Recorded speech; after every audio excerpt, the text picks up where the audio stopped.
Today on the show we have Jonny Rego. Jonny is an A&R for an independent record label, Fearless Records. Previously working for Universal Pictures as a sound engineer, working on major motion picture theatrical trailer campaigns. Now, Jonny oversees all operations and studio management related duties for several multi-staff productions, recording, mixing, and mastering facilities in California. We're happy to have a local friend and music related guest on the pod. Hope you all enjoy.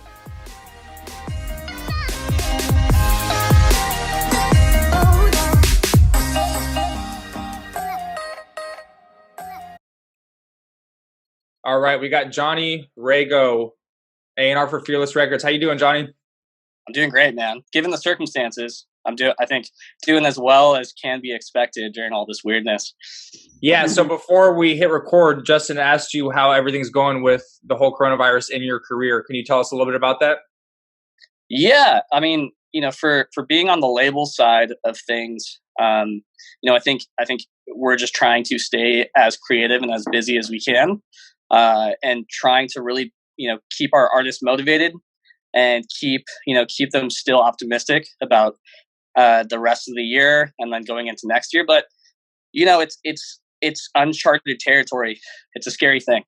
So we'll we're optimistic things will start to get back to the way things were. But look, it's weird. None of us have been in this position before, so we're trying to make the best of it. Yeah, it's tough because I know, like, in every industry and profession, it's like I feel like people kind of look to you and try to ask you for advice, and it's like, dude, none of us have gone through a pandemic before, so I mean, I can't give you a real good answer, but we're all kind of in the same boat together. Yeah, absolutely. So yeah, man, why don't we kick off the podcast by just telling us a little bit about your background and your journey in music and kind of where you're at today. Okay, my background. Well, I grew up with you and your brother Kane in Benicia, which is a town in Northern California, and was always just around music. I think Roland, you were making beats and recording people's mixtapes, and I was kind of doing the same, and that translated into me, playing in bands throughout high school, recording everyone's mixtape throughout high school, and then I just stayed the course. I kind of was like, I still want to do music. My band fell apart, so we didn't become rock stars like we all envisioned ourselves being. But I got into the behind the scenes part of recording. So I ended up working at a studio in Fremont called the Panda Studios. Started there as an intern. That became an assistant engineer gig, which then turned into a staff engineer gig. And I was working there, and then a rap studio called Street Symphony, where I got to work with E40, which was pretty cool. So I was doing that, from probably end of 2009, beginning of 2010, up until 2013. In 2013, I was asked by one of my friends I wouldn't even say was asked. I was told by one of my friends that I was wasting my time in music and that I should start working in post-production. And I was like, what is post-production? And no, I love music. Like, don't tell me what to do. And he was all like, no, man. He's like, I think what you're doing in music is cool, but you should come down to LA. You should meet some people that I know and, just check out post-production because I think that it could be a cool thing for you. So 2013, moved down to Los Angeles and got an internship at Larson Studios doing post-production. And, that post-production facility introduced me kind of to the world of like, okay, there's sound effects that go into the TV shows that you watch, or the shows or the movies. Like, and there's people that, create all these sound effects. They edit all of them, they do all that stuff. And I somehow fell into a theatrical trailer role at Universal Pictures. I worked for a company called Benchmark Sound Services, which was on the Universal Pictures lot. And I was editing sound for theatrical trailers from 2013 all the way through summer 2014. And then around that same time, I started managing basically. So I left the Bay. I was in LA. And so the studios that I used to work at, they're like, hey, are you coming back? Like, what's happening? Or are you just going to stay in LA? And I was like, I think this is a full-time gig. I think I'm just going to stay down here. And Sam Pura, one of my first mentors and the guy who gave me my first shot at working in the studio, he was like, hey, why don't you, take a shot at managing me. And so I started managing his studio and then working at Universal at the same time. And when I got laid off in 2014 from that theatrical trailer gig, I kind of fell into the spot of, do I go back to school? Like, do I manage full time? Like, what do I do? And I was like, oh, you know what? I think I'm pretty good at managing the studio. I think I can speak the language because, I came from that side of being an engineer at one point and knowing all of the different aspects involved in making a recording, mixing, all that stuff. So I started managing. So from 2014, or I guess I should say end of 2013, while I was at Universal and all the way up until when I got laid off, I was managing, doing sound editorial work, and then it became a full-time managing gig from 2014 all the way up until now, where I ended up going back to school for a little bit and having my own business, which was producer management and mixing engineer management, and then that turned into almost 10 years later, now being working as an A&R for a record label for Fearless Records and Concord Music Group. So it's been a crazy journey. I think I've worked in all these different aspects of music, and getting exposed to it and learning quite a bit. And it's just been, it's still exciting to me. And like, first and foremost, it's like, it's still exciting each and every day. And I'm still learning something each and every day. Yeah, I love that. And what would you say, like, is it common for an A&R to have such a resume that you have? I think I would say that it's more common than you think. I think you get a lot more, well, at least some of the A&Rs I know, they were actually, pretty far along in their artist careers. They were actually like pop singers, or maybe they, were R&B singers or things like that. And then they kind of moved into a role of, well, I can identify talent and I know how to make records. And I'm really good with, being able to mentor different artists, like developing artists, up becoming artists. And so they kind of fell into that role of, okay, now I'm an A&R and now I'm making records and I'm signing talent and doing all that. But, I think it's something where it for what I do, and especially at this label, being able to speak the language as far as making a rock record, because primarily what we do is work on rock records. It helps quite a bit to be able to have the background that I do. Just to make the whole record making process, talking to your producer, your mixing engineer, your mastering engineer, being able to speak that language just makes it, a whole lot easier. Yeah, totally. What do you, since you've been doing music, I remember, like, even before I knew you, I remember you having a band and like performing like at like the high school and like even middle school, stuff like that. What do you feel like gave you like that urge to pursue music, at such a young age? That's a great question. I think it was just being always around music. My family, probably a really, like, some of my friends know this. I don't even think my best friend knows this, but like, my mom came from a very musical family in India, and she had 10 sisters and one brother. And they were called Gerard Machado and the Machado sisters. Gerard Machado being my uncle, my mom's brother, and he played guitar, and the rest of the family sang, and my mom played drums and all that. And so they, were just a very musical family and a pretty well-known family in India, just, in those days of when they lived in Bangalore. So being always around, growing up and having two older siblings who loved music, my sister, she used to sing, music in musical theater and did all that stuff. She, wanted to go to Carnegie Mellon, and that's how far she pursued it. Was like, I want to go to Carnegie Mellon for college, and I want to do musical theater and all that stuff. And so just constantly being around that, like, everything's so musical. And I have older siblings that have good music taste. That kind of is what drew me to, wanting to be involved with it. I think it just kind of like one of those inherent natural things where you're around it enough, and so you just kind of, I don't know, tend to like it, It's super funny because, like,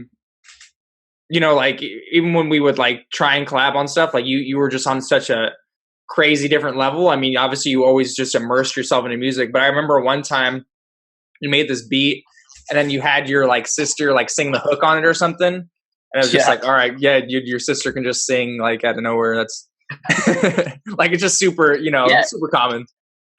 It was fun, but I will say like part of the root of it is just having parents that were very encouraging about it, and knowing that, people in our family are just kind of good at playing instruments or singing and things like that. So my parents always encouraged it, maybe not to the extent, for my brother and sister my sister wanted to go to Carnegie Mellon and do all that stuff. And my parents were like, no, like you can't really do music, but my siblings are way older than me. Like there's a big age difference. So me being the youngest, I got away with way more than my brother and sister, got away with. So by the time I came along, they were like, you know what, if you want to do music, then show us that you can do it. Yeah. Yeah. That was going to be my next question, is if your parents were always supportive, but obviously, that totally answers my question. That's super awesome, because we always, there's that point where was there ever that point where they were like, all right, are you going to do something that's going to make you more money in music? Or, you know what I mean? I feel like you kind of just figured it all out fairly quickly. Yeah, I think my dad had more of a concern for me about pursuing music, because he's like, my dad was always the guy that his way of showing love was supporting the family, working, and you have clothes on your back, you have food to eat always, shelter over your head. Like, you need to do the same for your family.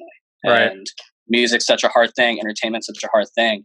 You should be prepared to be able to switch to something else that's going to really have a good foundation, so you can have a family and all that. That was his way of, or at least what he wanted me to think, or how he wanted me to think about it. But my mom was always the one who was like, if you really love this, like, follow what you really believe in and what you're passionate about. And my dad eventually came around to that, but my mom was the one who, like, the first kind of experience in a professional setting, which was a record label in Emeryville. My mom was the one, like, I don't know, right after we graduated high school, she was like, hey, I'd found this thing on the internet where they're like looking for an intern. Why don't you apply to this record label internship? And that was Panda Studios.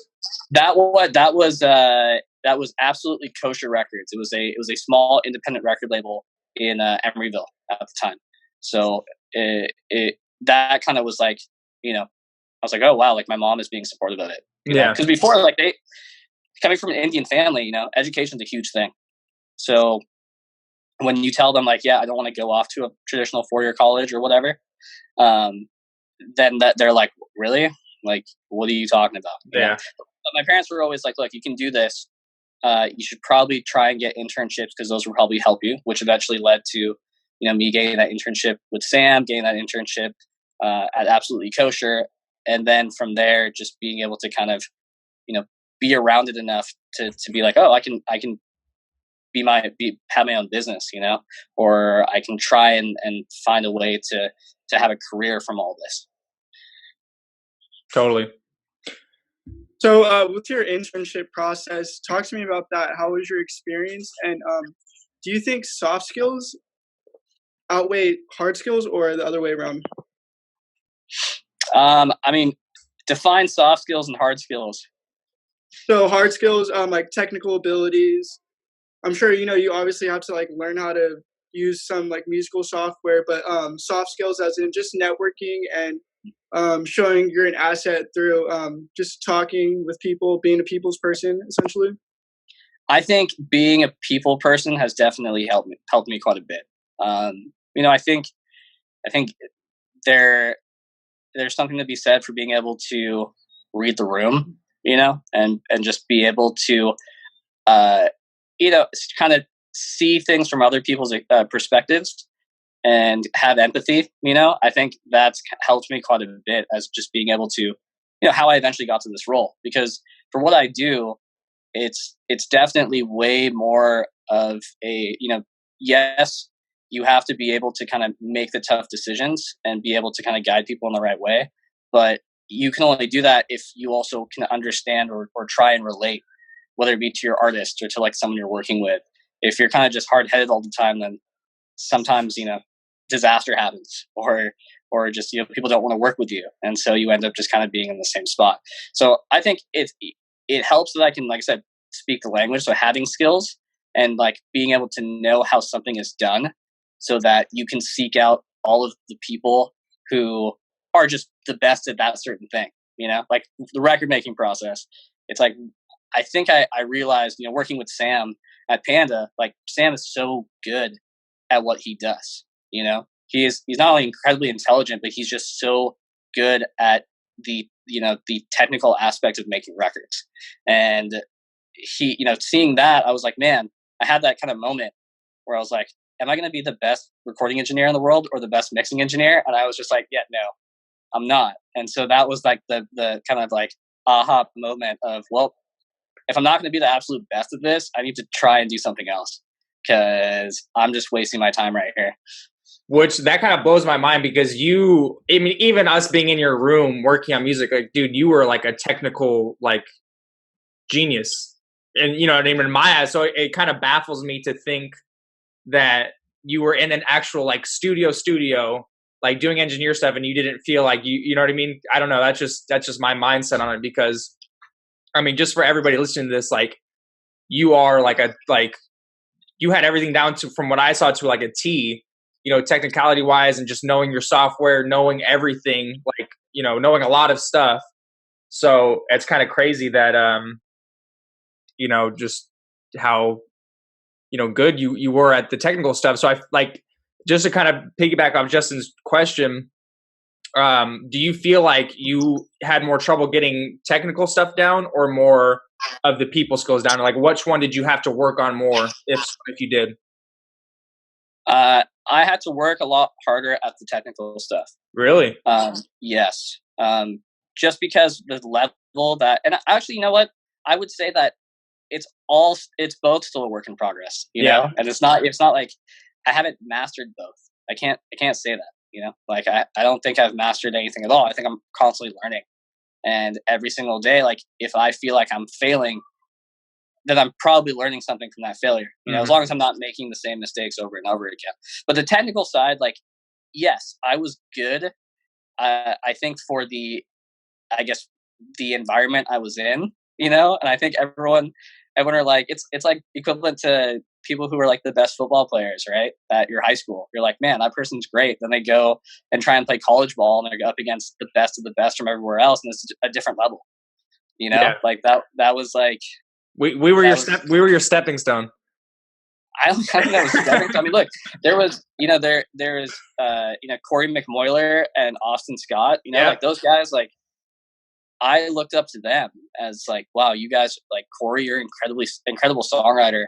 Yeah. And you're such, like, you can do everything. You can act and do all that. Austin was the same way. It's like, you can sing, you can act, you can do everything. And like, both those guys are just doing incredible things now, But I think like I said, it just comes down to, like, it was all a work in progress, and it still is a work in progress. But I definitely had to work, if I go back, at least to my journey now, I had to work a lot harder at the technical side. And it reached the point where I was like, I'm not, like, in order for me to get where I want to be for the technical side, I have to be able to accomplish these things. And I was like, it's not going to happen.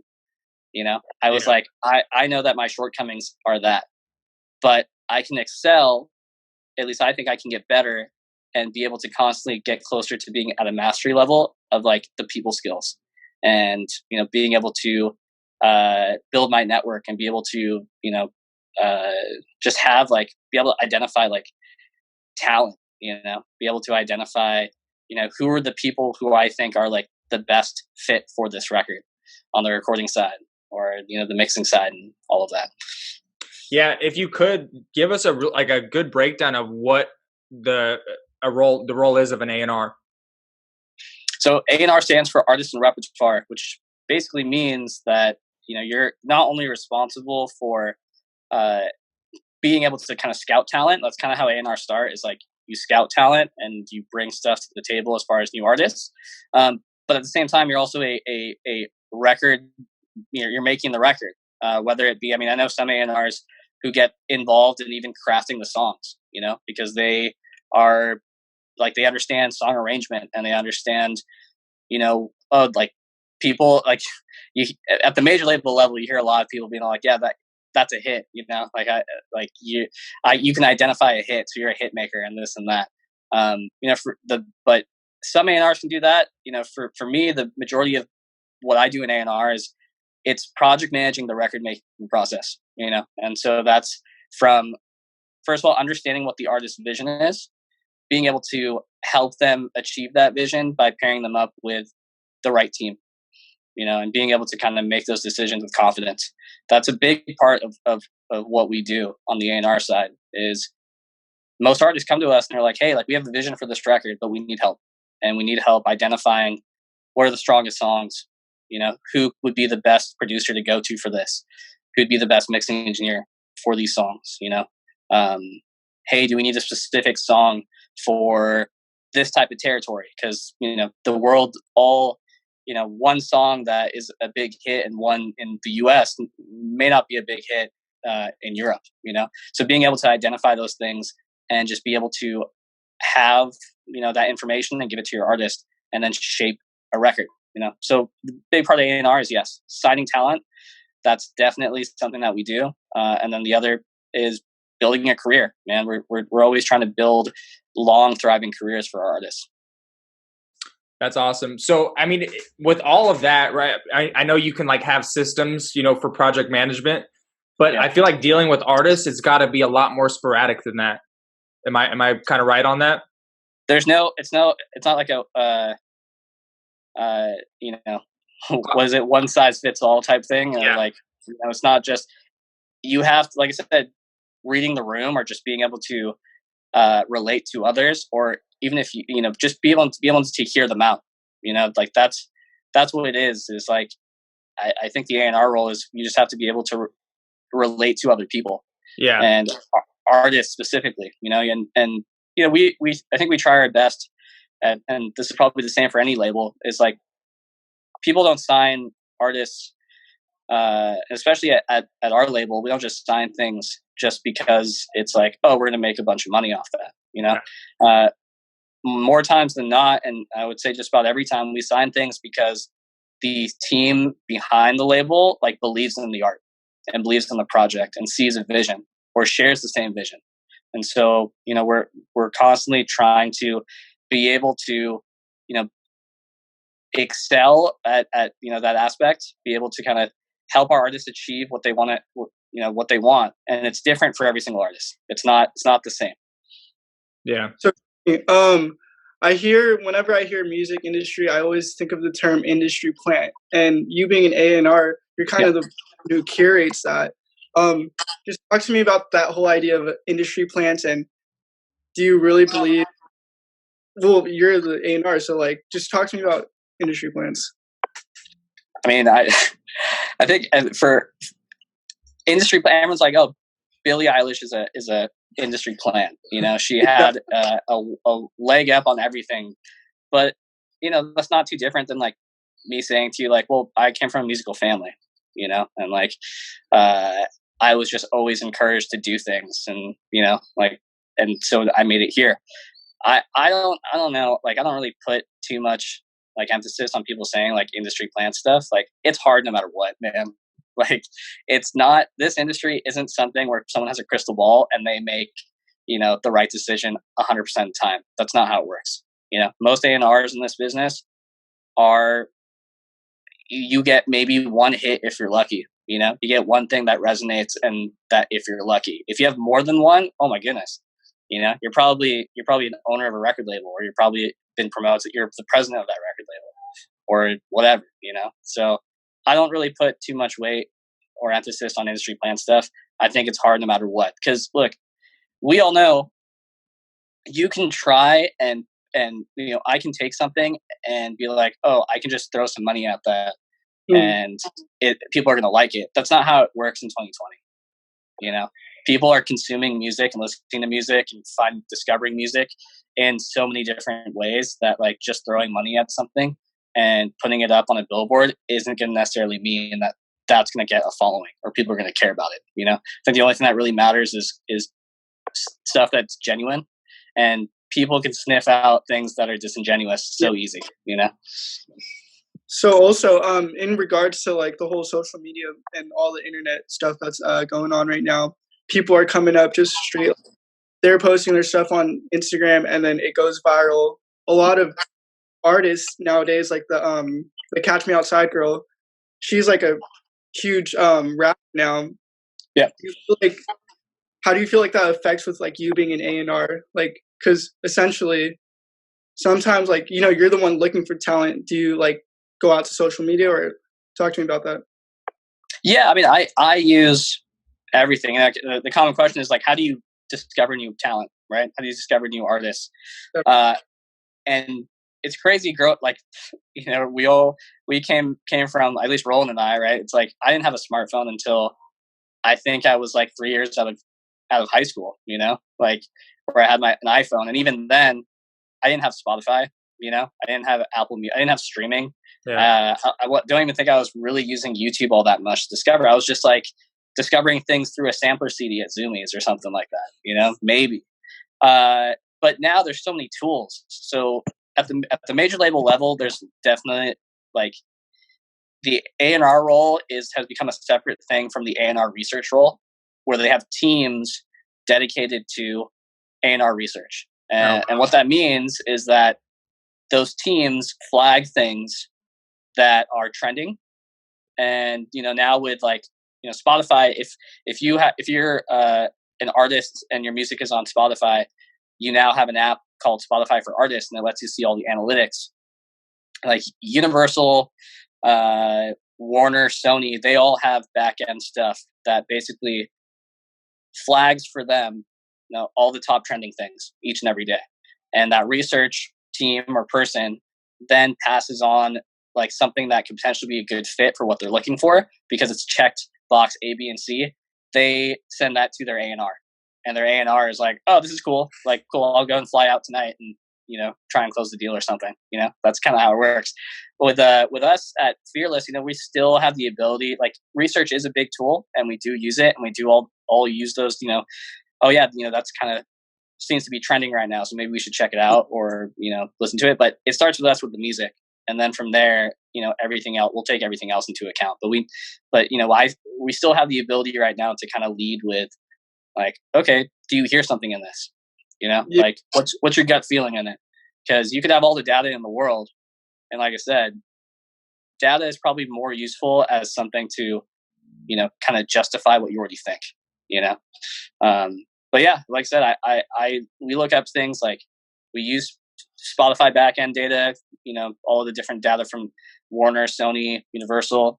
But a large part of it still is hearing something and liking it, then going out to the show, for rock music, especially live music, even though, right now, no live music is happening. It's crazy. Last month was the first time that no live show ever, like no live show, went on in the world, which is a very strange, weird thing. Yeah. But before, all this mess happened, we'd still like, oh, we love this and it sounds cool. Let's check it out live, because it's something that, we feel really, really passionate about when we see it, then chances are that the artist is going to go out on the road and be able to convert real fans. Because it's great live. So for our world and rock music especially, we still put a lot of emphasis on seeing things live and seeing if it checks out. So you're like one of those guys in the movie where it's like you meet them at the bar after they get done with their set and you like pass them a card? Kind of, I would say I don't, I think we still put emphasis on that, of just having that. But, you're like going back to like, hey, is building a network important? For what I do, yes. So that network encompasses all the different people that you think are involved in the music industry, or you could ever think of could be in the music industry. And that ranges from me knowing managers and them having being my friend and being like, hey, I think this is really cool. You should check it out. It's unsigned or whatever. To attorneys. It's just like, when I say attorneys, there's a bunch of music attorneys, but the higher that you go, just like professional sports, there's only a handful of agents that rep the top talent. That's the same thing when it comes to attorneys. And if you can get in with one of these attorneys, they're most likely to be like, hey, this thing I'm working with now, it's unsigned. I'm sending it to you first. Check it out. So I still rely on people around me who I think have good ears and have good taste, and that I have a good working relationship with, to send me stuff to check out. But then, I still do each and every day. Like, when I got into this gig, I used to listen to music quite a bit, but that's nothing compared to how much I listen to music now. To where it's like, I'm constantly, if you could see the amount of hours I've logged on Spotify, which I haven't even checked that year-end thing, like, it's probably exponentially greater than at any other time. What I'm assuming is like how it works is most likely an artist reaches out to Fearless, or you, like you said, you guys get something off the data and then you kind of reach out to them. How often is it where you're or like how many other labels, like what's like, do you really compete with, in your guys's genre of music, if that makes sense? There is still a lot of small indie labels that are competitors, but I would say, man, like at this point in music, given how much accessibility people have to finding new art, and there's so many different companies that don't even go under, like, you're not like a traditional record label. Like maybe you're a distribution company, or maybe you're a digital marketing company, or you're a management company. We go up against everyone. Okay. And I think now more than ever, like, you have to realize, in the heyday of music, I think all the music industry was making upwards of like $20 billion a year, and then in the early 2000s up until 2015, 2016, when DSPs, your Apple Musics of the world, your Spotify's of the world, started to kind of take off, we're just now getting back into that place of, the music industry is now worth $6 billion instead of like $450 million, So artist development, or just being able to have money to invest in artists, it's starting to come around again. Yeah. So we're going up against everyone you can imagine. And it's not even the same competitors that were there, a couple of years ago. It's like today you go and look and it's like, wow, this company got a funding from this, and this, and the people working over there are all industry veterans that used to be at Warner or used to be at Sony or whatever, so we're constantly going up against everyone. That's crazy. And then as far as like you being in music, what, if you could kind of tell yourself, like go back and tell yourself like what type of advice, anybody that's wanting to get into music, what is some good advice that you would have to them, of just like what it takes and what you have, what you have to do, etc.? Well, I can tell you, I can start this off with a story of when I asked this question to the president of that first label that I interned at. And, I got there and I was like, hey man, like what's your advice to me? And he was like, we're closing our doors in 6 months because we can't compete with the internet. And my advice to you is get out while you can. And I was like, wow, I went home and I was like, oh man, that was brutal. But I was just like, you know what? But I love it, And so, there's people who are like, work smarter, like don't work harder. And I'm just like, no, do both, And I take it back to the time when, probably being 20, 21 years old, and all my friends, were going out to the bars and, going out to parties and getting drunk and doing all that stuff. And I was grinding in the studio, I was constantly just like there at the studio, there, trying to get better at the craft, trying to learn more. And when you do that, and you put yourself in that position to just be there, show up, whether it be an internship or, a job that has to do with music, even though it's like a starting point or whatever. If you are willing to show up and put in time, and not just put in the minimum amount of time, we're talking about like the absolute maximum amount of time, you are going to set yourself up for, opportunities to present themselves for you to, maybe, you never know, going from an intern to then, well, you got a starting paying gig in a career that you want to be in, or you happen to just be there one day and, I'll say your mixing engineer that you work for isn't there. And so the client's like, hey, can you just do a mix of this? And you do it and they like your mix better. And then you become, you're mixing for Hit Boy or something like that. Yeah. You know? Like there's so many stories of all that. I would say it's just the advice would be, never put in the minimum. Like always put in the maximum amount of effort and always show up. Because when you do that and you're present, good things are going to happen. Totally. And then going back to a little bit where I remember you talking about your dad was, kind of like have a backup. What did you ever have? Like, what was your backup in your mind of like for music? Obviously, you have your degrees and stuff like that. So what was, if you could touch on that, what was your exit strategy in a sense? Because I feel like even though they tell you like, everybody says don't, focus on one thing and don't, there should not be a plan B. Yeah. Like it's human nature for us to pretty much always have a plan B, right? So if you could share that, that would be awesome. Yeah, man. Look, I think I got to a point where when I was working at on the Universal lot doing trailers and all that, I was like, who needs a degree? I was like, I'm doing this without school, with all that. And my mom, my mom was always that person on the phone with me who was like, son, like you just got to try and figure out a way to finish your degree, because she's like, if this doesn't work out or something happens, or even if it's temporary where you just need to get something to hold you over, and not having that piece of paper is like the issue of you not getting something that can at least hold you over for a little bit of time, like you're gonna hate it. And so even when I was at we're working in like what I thought my dream job, working at Universal Pictures, I was still doing online classes, kind of like getting closer to finishing up. And it took me a while. I didn't finish my degree until 2017, but I got my degree. And so that was kind of my backup thing. It's like, I'm confident that if this doesn't work out or something happens and I need to go to a place where maybe it's outside of this field or career choice, that I can pivot,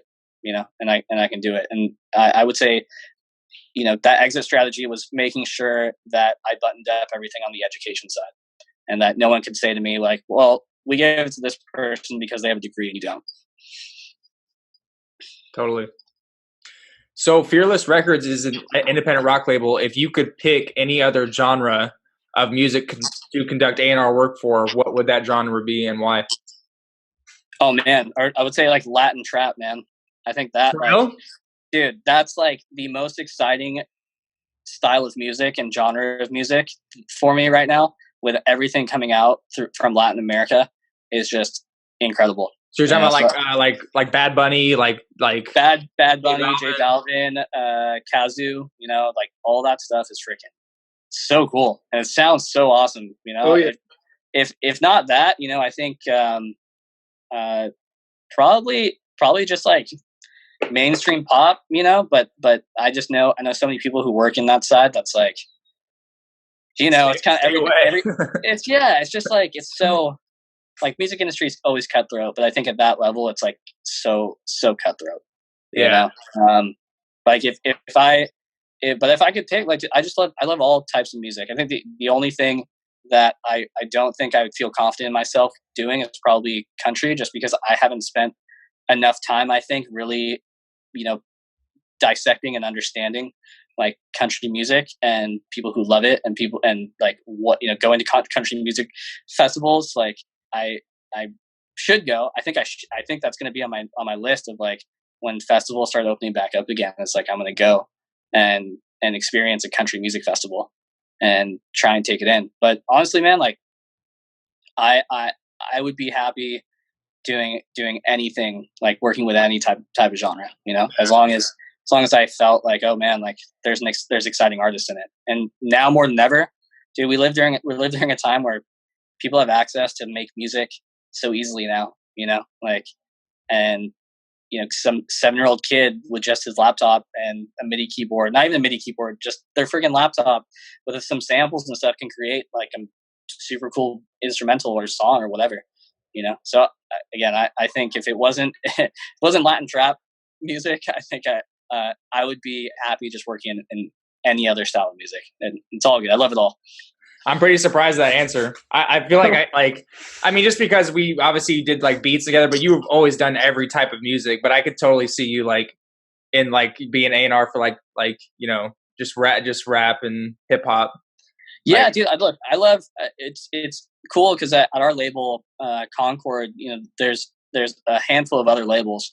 One of them being Loma Vista Records, and Loma Vista has Denzel Curry on there, and Denzel's such a cool dude. It's funny because artists don't have to come into the office and like hang out and all that, but like it's so funny just seeing him around and having his personality and stuff. But like the stuff that he's doing is freaking awesome. The collaborations he's doing with like UK indie rock bands like Glass Animals and stuff, and putting out these cross collaborations.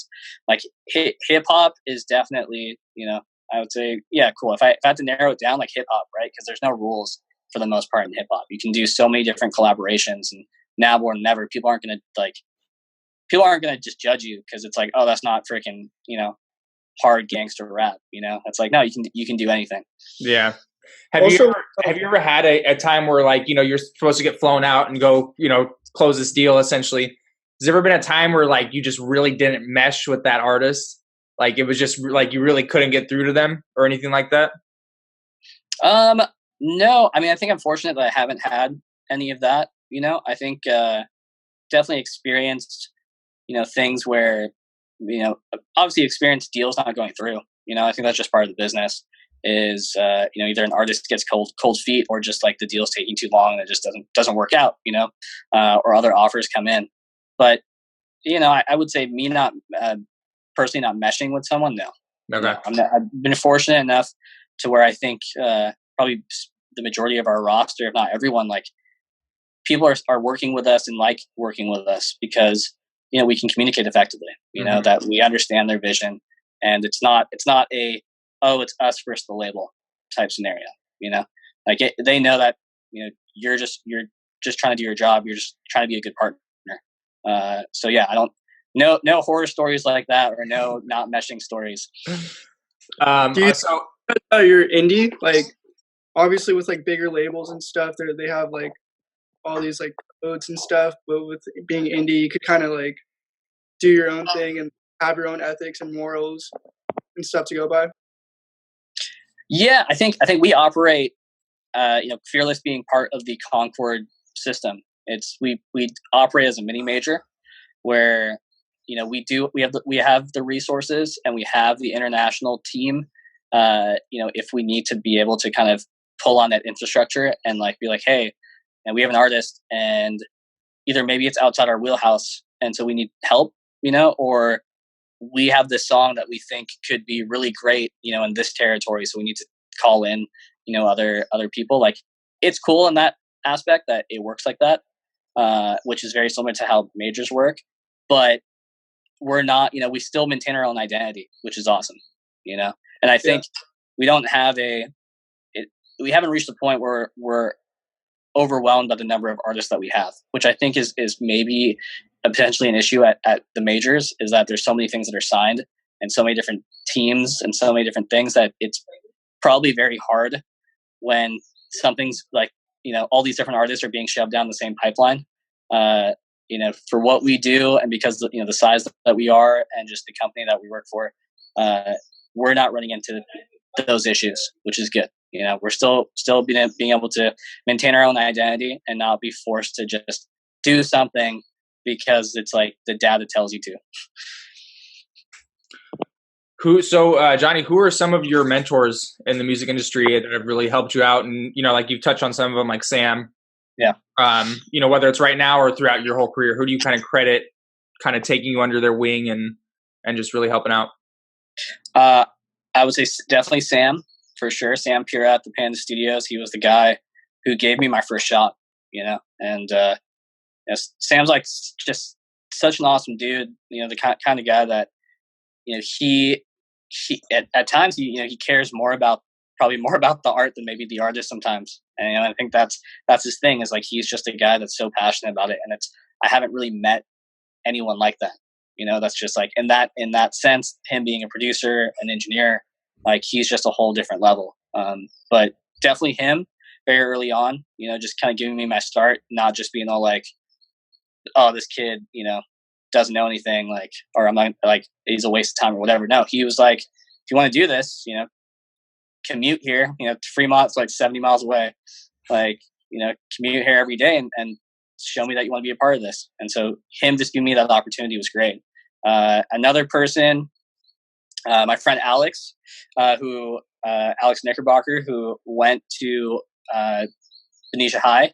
He was a couple years older than us. Like, he was the guy who gave me the shot of trolling me, being all like, you're wasting your time in music, but him just being like, yeah, I'm just like, I want to give you an opportunity here in Los Angeles, and I see something in you, and so come down to LA and check out post production.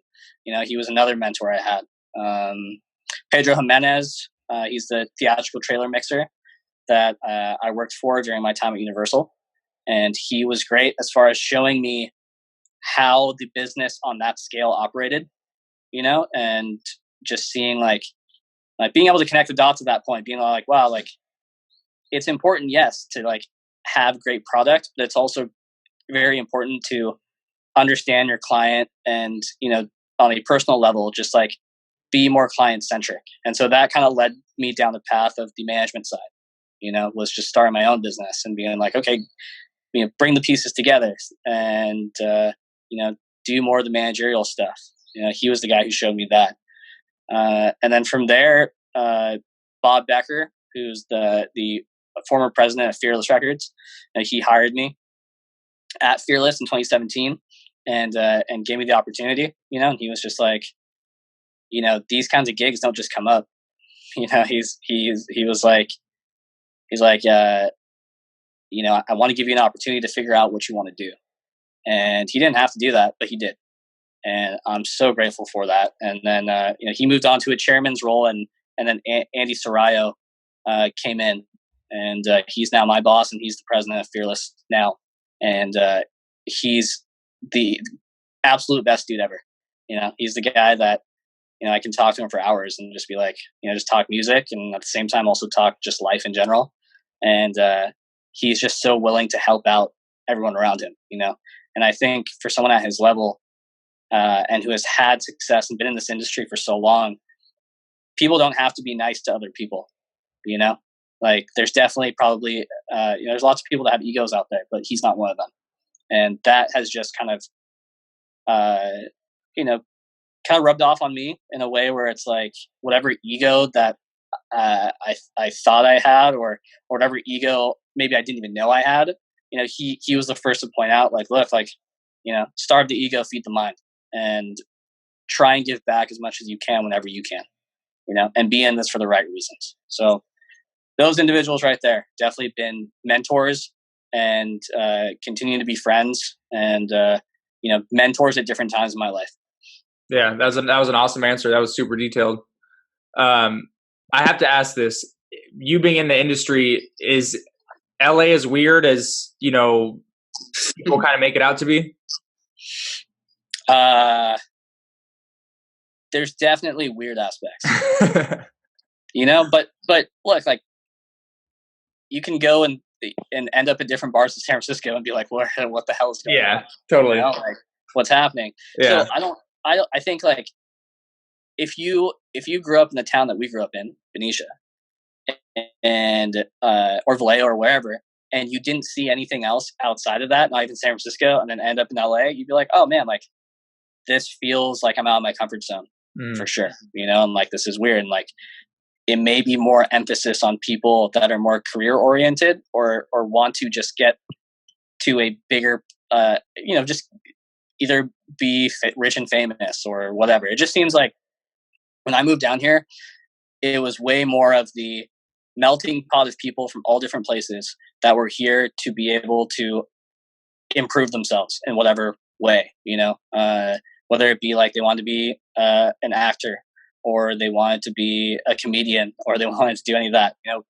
The weird, like, people get freaked out because for the most part, lots of people who are down here because of entertainment. They want to be involved in the entertainment industry in some way. And I remember when I moved down here in 2013, when I used to go back home, everyone would be like, "Oh, so you're like Hollywood Johnny now?" And I was like, "What does that even mean?"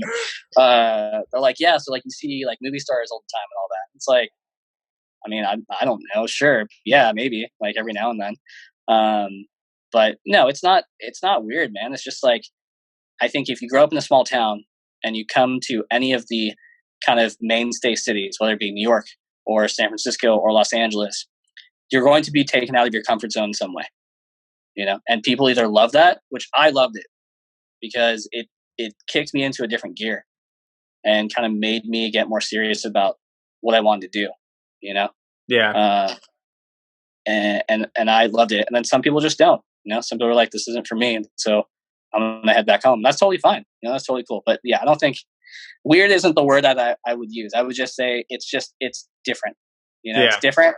And I think it's a new place and it's fast paced. And so it just will take you out of your comfort zone for sure. Which is great, right? I mean, that's exactly what a lot of people need to get to that next level of what they want to do is getting taken out of their comfort zone. Absolutely. You know, I would say, you know, you know, for sure, you know, it's just like, it's kind of one of those things, whether it be someone who is either a mentor for you or someone who, you know, it could be a friend that just encourages you to like do something, or just a combination of all of those things, like being in a new place and having a good, you know, friendships and support groups around you, good network, and that just pushing you to accomplish more. And for me, that's what it was. Moving to LA was that. Yeah. Was, oh my goodness, I want to, you know, I want to do more. And now I'm like going back, tying this whole back to the beginning of like, man, you were the best at making beats and stuff, like growing up and all that. Like, what happened? Well, it's like, I was like, maybe a big fish in a small pond, right, in Benicia. And then as soon as you get out there, you're like, oh crap, man, like, so many people are so good at everything. It's like, I just need to be better. Yeah. And so, you know, for me, at least career-wise, like that's what's been the driving factor, is just like being out of my comfort zone, being down here and just being around people that like are so inspiring each and every day. Yeah. So that's going to bring us to our, you know, last question that kind of ties into you know, a lot of what you talked about is, what do you feel like has always been your kind of driving force for success and just pursuing that next level and to keep getting better? You know, I feel like a lot of people, they don't really sit back and think about that, you know, think about like, why am I the type of person that wants to always keep improving? So do you have any good answer to that, of why you kind of always been like that your whole life? I don't know. But that's a very hard question to answer. And I think it changes. You know, it's almost like, it's like asking me when I was 17 years old what I thought love was, and then asking me what love is now, right? And then ask me in 10 years from now. I don't know. I mean, look, I think that the common thing for me, what's keeping me driven or having that drive, is just having people around me that are encouraging. That, you know, my roommate, Greg, he owns his own record label. And I first knew of him through the internet. I knew him as an internet guy, like this dude on the internet that had a record label, and he lived in Boston. And now we live together. You know, this is like me knowing him or meeting him online like 5 or 6 years ago, and now we live together. And him wanting to move out to LA because he wanted to just be around people that were doing the same stuff or trying to accomplish the same thing. And I think for me, I want to be able to help others, really. Like, I just want to be able to help artists and be able to showcase amazing art. And that's what kind of still has the drive for me, is like being able to just put stuff out there in the world that not only I'm proud of, but also just someone else is proud of, you know, the artists themselves, like their art is showcased to the world and people get to consume it and hear it and it makes them feel good. You know, that's what keeps me driven. It's just like, at least now it's like constantly learning stuff each and every day in what I do, and constantly being around people that are just encouraging and trying to accomplish more. Yeah, that's a great answer. I'm really glad we got to have you on, man, because I think it's really cool for, you know, anybody who might be interested in a career in music to listen to this and really kind of get some good insight of what it takes to really make it, and even just live stably. You know what I mean? In a music career is a super, super hard thing for people to do. Yeah, look, absolutely. I don't think there's not, trust me, anyone who works in music, does what I do, is in or around it in any form. None of us take this for granted. Yeah. You know, like we are grateful and blessed to be able to do this for a living, you know. And the way I look at it is like, I don't have to wear a suit to go into work every day, you know, like, hell yeah. Like, I get to, in many ways, still kind of live that dream of wanting to be a rock star, just vicariously through just the artists that we have, you know. But yeah, dude, I'm grateful just to be able to do this and just be around so many talented people. Totally. Well, thank you again, man, for coming on. It was great having you, and we'll have to have you back in 10 years from now when you can answer that question for us. I know, dude. Yeah. well, hey, dude, Roland, thanks for having me on. It's been, we've been friends for years now, and it's cool to see everything that you're doing in your career as well, and how much you've grown. And dude, thanks for having me on, man. It was a pleasure. Of course. I think all this is awesome. Justin, great meeting you, man, over this, and thanks for the questions. They're all good, and thanks, man. This is awesome. Of course, man. I'll talk to you soon. Talk to you soon. Hey everybody, thanks so much for listening to this episode. It was so much fun to chat with Jonny. If you want to stay connected with us, follow our Instagram at All Things Success Podcast. We drop new episodes every Sunday on YouTube, Spotify, and iTunes, so be on the look for that. Until then, have a good one.